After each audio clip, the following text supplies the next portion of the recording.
Hey guys, welcome to my first drive video on this Porsche 992 Carrera T.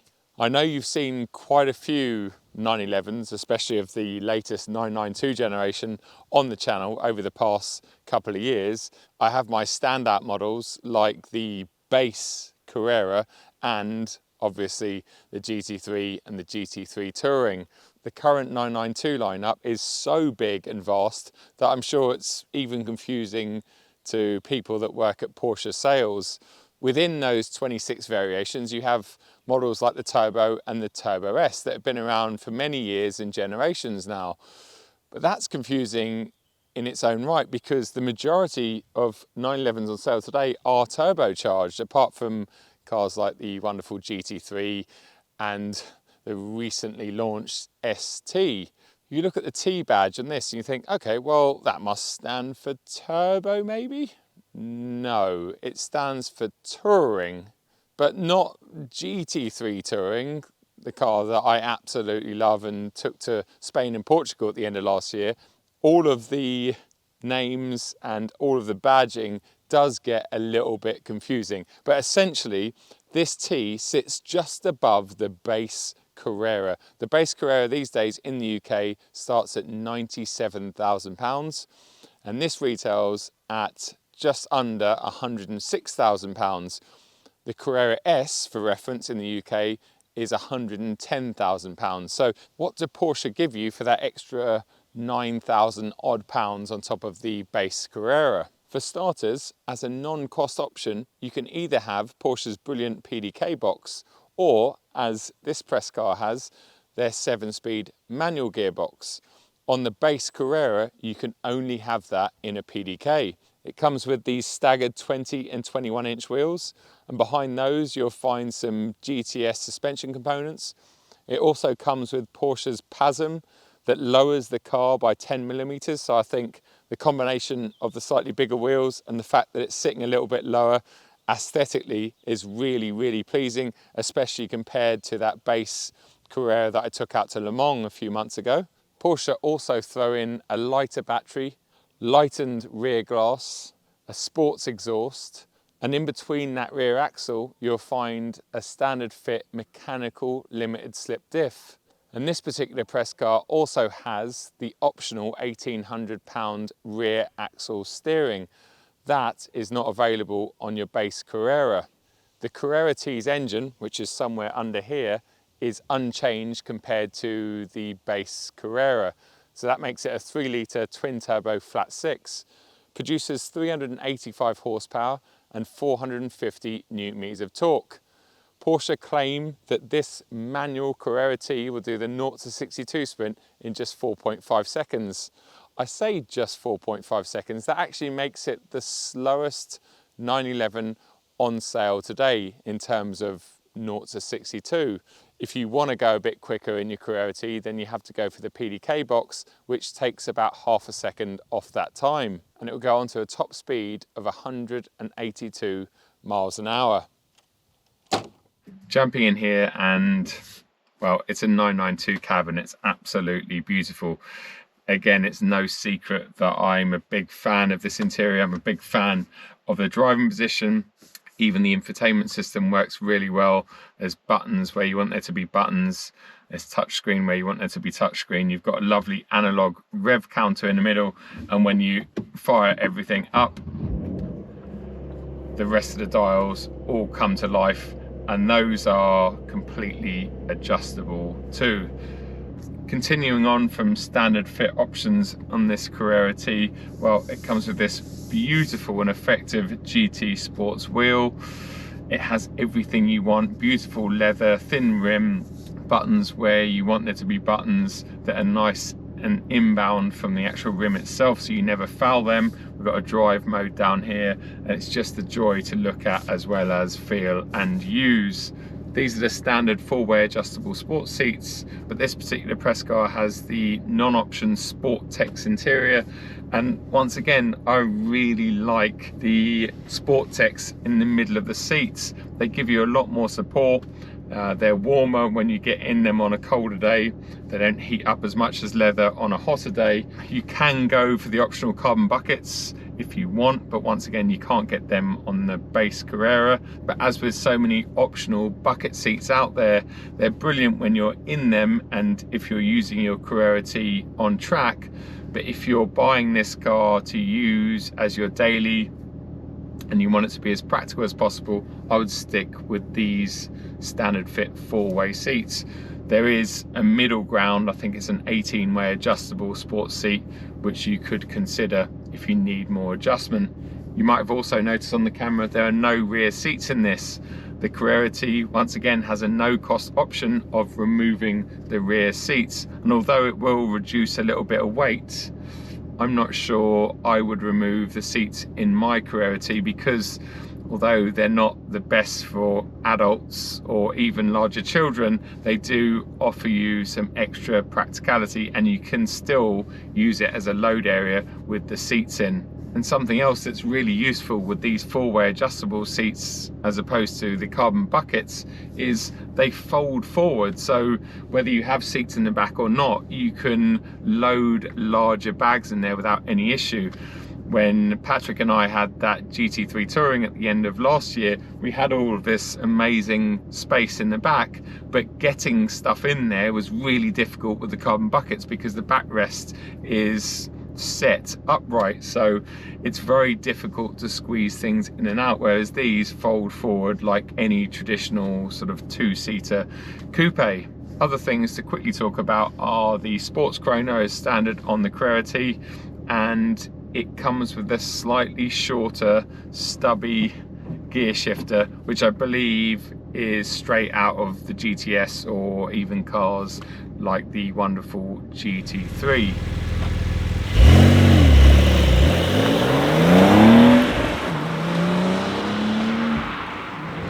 Before I talk you through this car, I have two caveats. The first one being I've only got this for 2 days, and yesterday was torrential rain all day long. Couldn't do anything, no filming, didn't even bother taking it out for a drive because there was so much standing water around and my time was better spent at home editing a video. So that's my first. Second caveat is it's all very well me comparing this to other 992s like I've done with other 992s, but unless I have all of my favourites lined up and I drive them all back to back down one of my favourite UK roads, it's very difficult to give you an accurate description of what they're like compared to each other, because although I think my muscle memory is okay, it's not brilliant, and it's very hard to remember, let's say, the GT3 Touring that I drove nearly a year ago. There's lots I can remember, but there's also lots that I just can't remember. So just bear those two caveats in mind.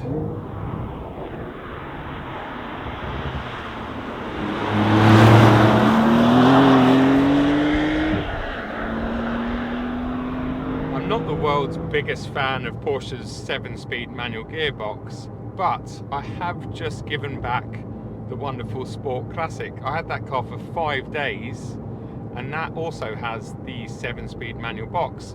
And during those 5 days, I started to get my head around it and appreciate what it's actually good for. I think the fear I've always had, and this was before I misshifted my M2, is how to come back down through the box once you've been on the motorway or dual carriageway in 7th gear. Once you get your head around that, it's actually a really good box. The action is typically brilliant. The clutch weighting is fantastic. I mean, it does everything you want, and it has the bonus of having that 7th cog on longer journeys, because you put it into 7th and it's 70 miles an hour. It's not even doing 2,000 RPM. So this car is very, very efficient. In fact, on the way down here this morning, I was on the motorway for about 15 minutes and it was averaging about 36, 37 miles to the gallon, which is just insane when you think about the fact that this is a full-on sports car. It's a brilliant, brilliant piece of kit.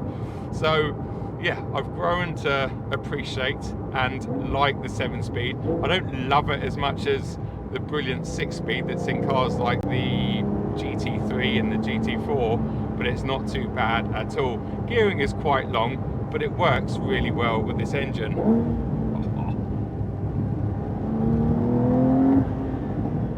Wonderful, wonderful.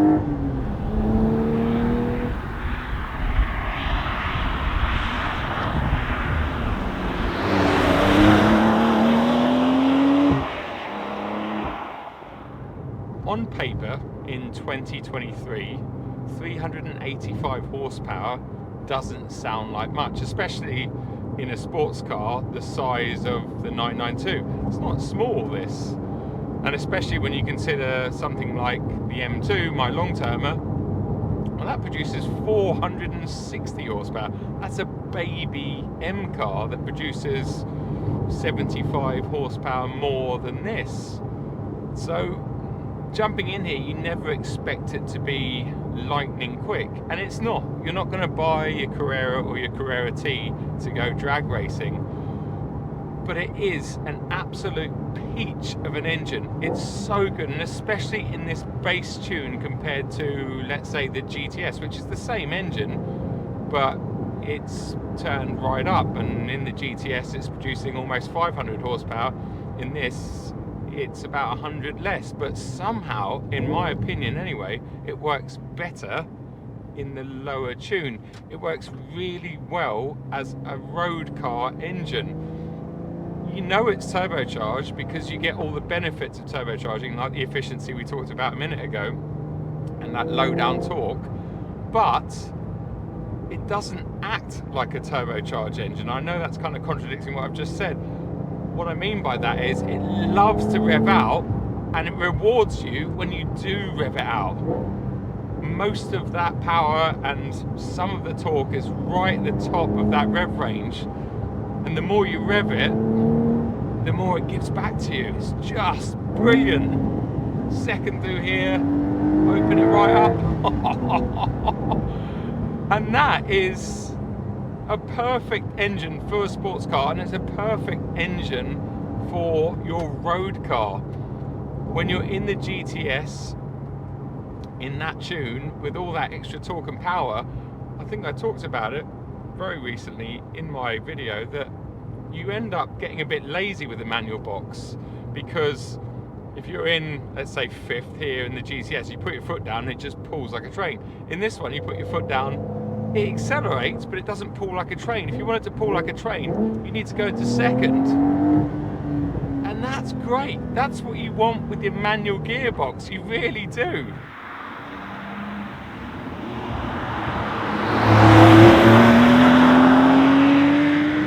Another reason this lower tune 3-litre works so well with this particular model is it weighs 1,470 kilos. And although it's no Caterham or Ariel Atom, once again, for a modern day sports car, something that weighs under 1,500 kilos is really, really impressive. And I've always said that 400 horsepower and 1,500 kilos or less is a really, really good recipe for a fun road car. And this, well, it couldn't be any more proof. 385 horsepower, although they are Stuttgart horsepower, and I reckon that it has more than 385. I reckon if you put this in the dyno, it's probably producing 420, 430. But regardless, let's say 400 horsepower, 1,470 kilos, manual gearbox, rear wheel drive. It is the recipe you want, and in this car's case, it is the recipe that really, really works.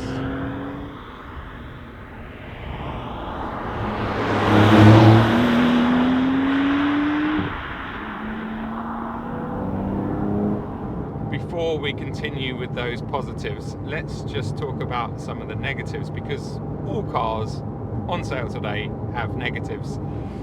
And this particular one, well, it suffers from something that pretty much all 992s suffer from, and that is cabin noise, or in particular tyre roar. This press car has P0s on it, which to be fair, and if I take my Michelin fanboy hat off, they feel really good. They seem to offer loads of grip, especially in the dry.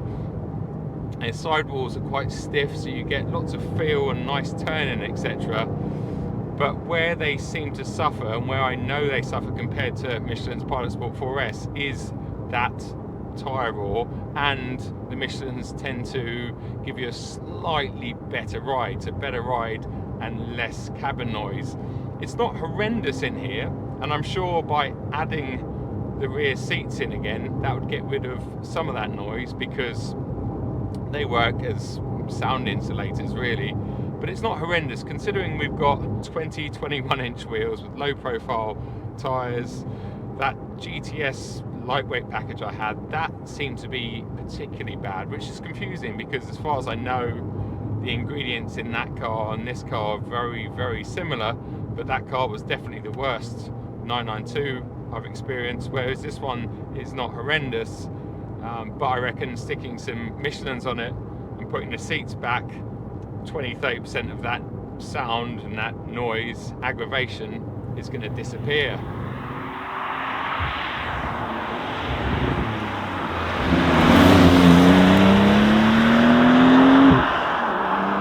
I did say a couple of negatives, didn't I? Well, I don't really have any others. I wish that it wasn't £106,000 base, but that's just the world we live in today, unfortunately. And I think what you get for your extra £9,000 on top of the regular Carrera is actually good value for money, especially if you like your car to be a driver's car. If you're a bit of a dynamic driver like myself and you like feeling more, I'm positive that this gives you a bit more feedback than the base Carrera. This has got the rear axle steering, which is about £2,000 off the top of my head, although it seems to do its job without me realising, which is really good and commendable, because a lot of rear axle steering systems are a bit intrusive. I still wouldn't have it in my Carrera T. You'd save a bit of weight getting rid of it, and I just think it's more pure not having that back there. This thing's just, honestly,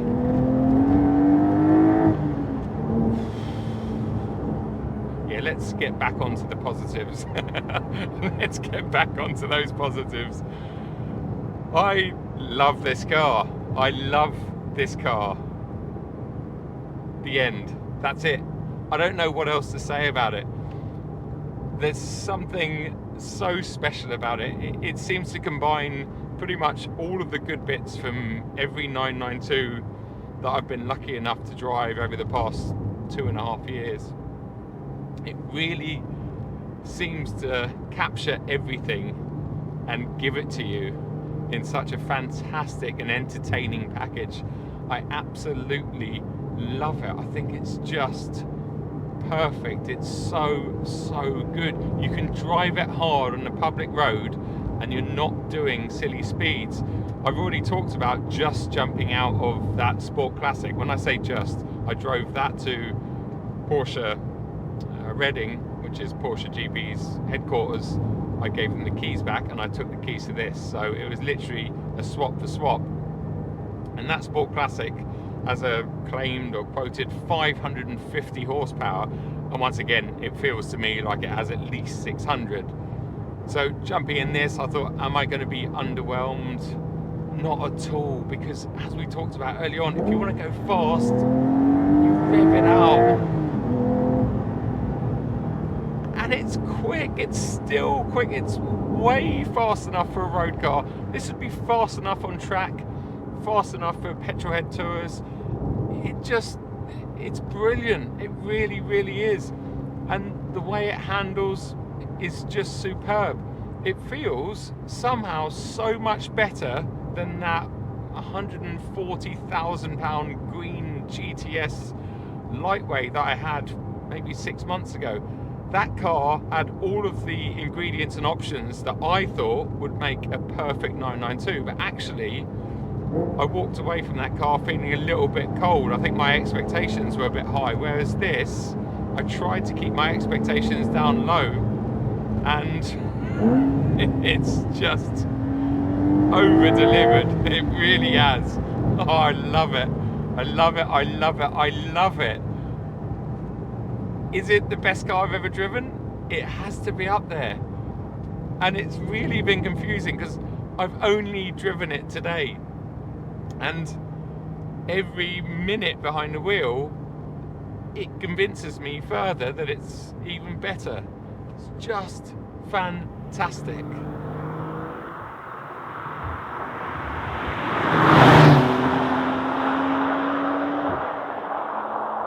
I guess the last question is, how would I spec my Carrera T? Well, this particular press car retails at about 114 grand, so it has about £8,000 worth of options on it, which is not a big deal in the 911 world. And the bulk of those options, or the bulk of the cost of those options on this car, are the rear axle steering and the fancy matrix LED headlamps. I think those two combined are close to 4 grand. Surround view camera, maybe the Bose sound system, and a few other bits and pieces. For me, well, I absolutely love Gentime blue, so mine would be blue. I think it wouldn't have any decals on it, but I would keep the decals on the boot. I would have a manual gearbox like this one because I just can't imagine the PDK being any better. I absolutely love this box. I would have the Bose sound system because I've heard the bass one is not brilliant, but I never really get a chance to listen to the sound systems in these cars because I'm out driving and enjoying them. But I think if I live with this car, obviously I'd want a half decent sound system in it. I'll stick with these standard seats. I think they offer loads of support. They're very comfortable.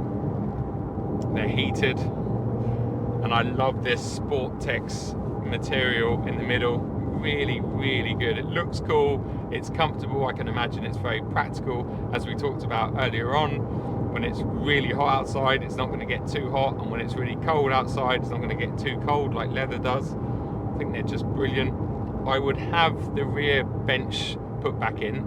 So get rid of the rear bench delete.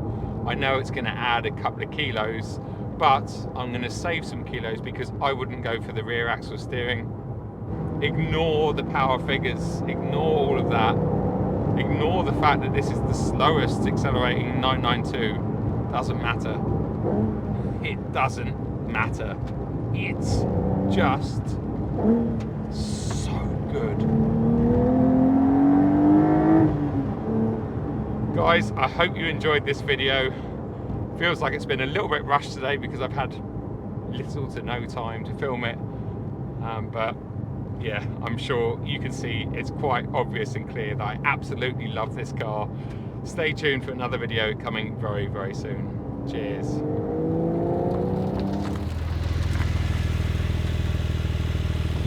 That's all right. How's it going? Good, thanks. Good.